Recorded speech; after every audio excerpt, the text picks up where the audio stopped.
Thank you very much for joining me again. We are today going to talk about legacy. So, what we're doing is uh, spending a little bit more time on setting up the foundation before we get started because I believe that it's important to understand why before we get into the how. First of all, almost everyone remembers the name of Wolfgang Amadeus Mozart. Nobody remembers the name of his next door neighbor.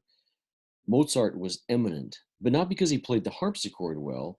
He achieved immortality because he composed awesome music.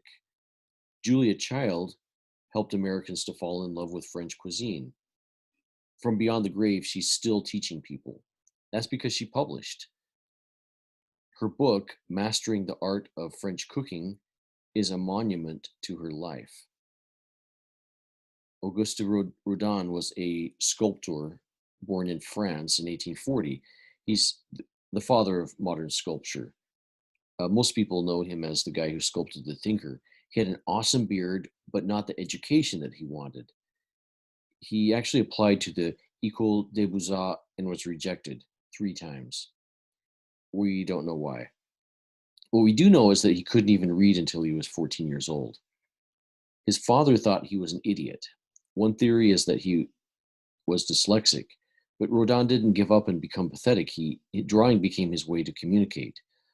Other dyslexics, Pablo Picasso, at least that's theorized, Steven Spielberg, officially diagnosed. Many people feel like their brains are running on glitchy software.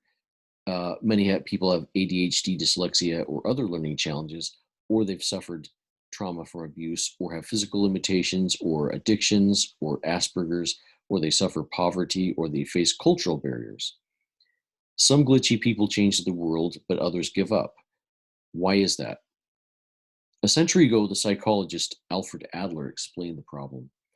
Usually, people with weaknesses resign themselves to their fate. They accept mediocrity from themselves, they accept sympathy from others. That path is easier. But a few remarkable people find ways to compensate, Adler said. They have similar barriers, but they rebel against the barriers. They find ways around. Compensators find ways to offset their limitations. Adler's idea is called compensatory theory. Adler said compensators produce awesome art and scientific advancements. They do it to compensate for their personal limits. Those who accept their fate, resigning themselves to their barriers, don't create. They accept defeat and are forgotten. Why aren't you more creative? Learning disabilities, anxiety, and other ailments are barriers. They're like walls, but walls are good because they give you something to rebel against. The wall can be a learning disability, emotional scar from violence, or prejudice. Creators don't accept personal barriers. They experiment. They find ways around the walls. They succeed. So getting around makes you a more creative person because the way around creates a new path for others.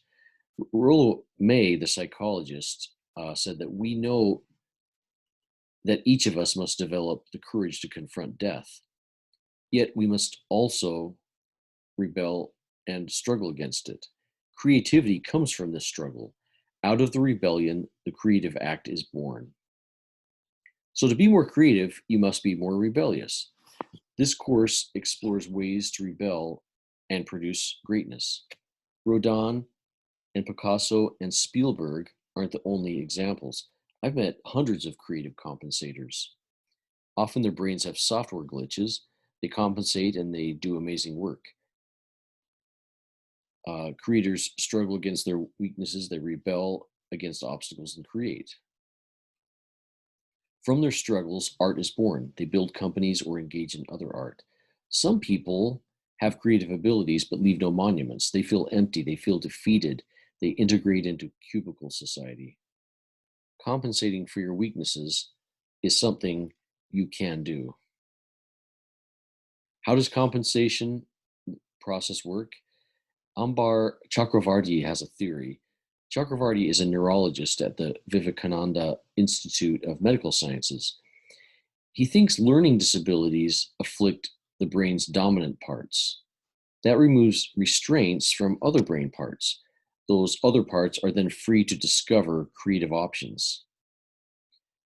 Alfred Adler himself decided to study medicine because as a child, he almost died from illness twice.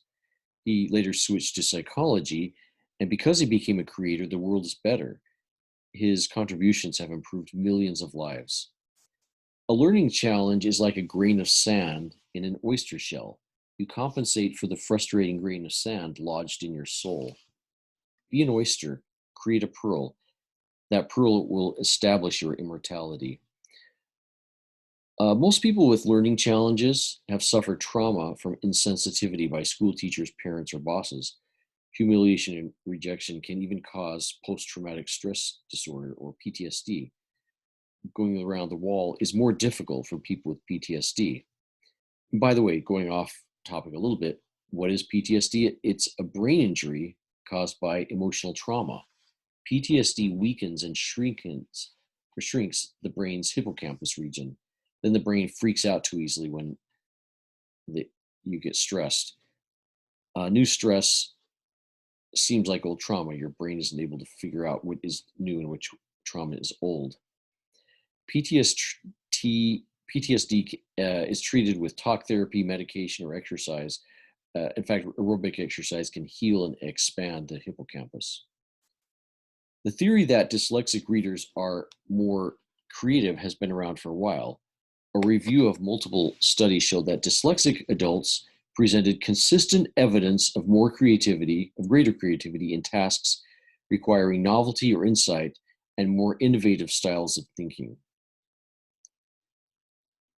Normally, we think dyslexia means mixing up letters, but brain scientists have discovered it's much more interesting than that. Dr. Matt Schneps is a researcher at Harvard.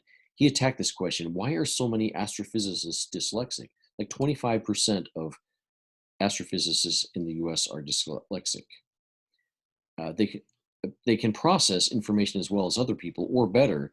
Astrophysicists are smart, so obviously people with dyslexia are smart, but they don't receive information correctly. Something goes wrong in the coding of sounds and letters. They tune into the wrong letters on a page.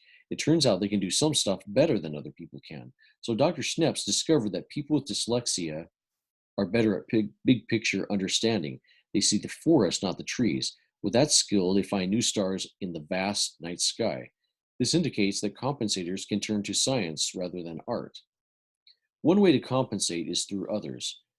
Some compensators hire people to compensate for them. That helps them to develop leadership skills. So this is an old picture. We got three boys obediently reading their lessons, and one of the boys is daydreaming. My prediction is that the boy that's daydreaming, he would grow up and hire those other three boys. Another theme of this course is that most people are born creative, and by that we're defining creativity as with creative potential. And I don't say that to be a cheerleader. Research clearly supports the idea. So you need to begin doing one thing in order to improve your creative brain and be more successful. This course covers 47 possibilities. I invite you to consider all of them and discover which one moves you from your current plateau to a higher elevation. So meet me back here tomorrow for the next module. Please stick with me for the next 3 sessions.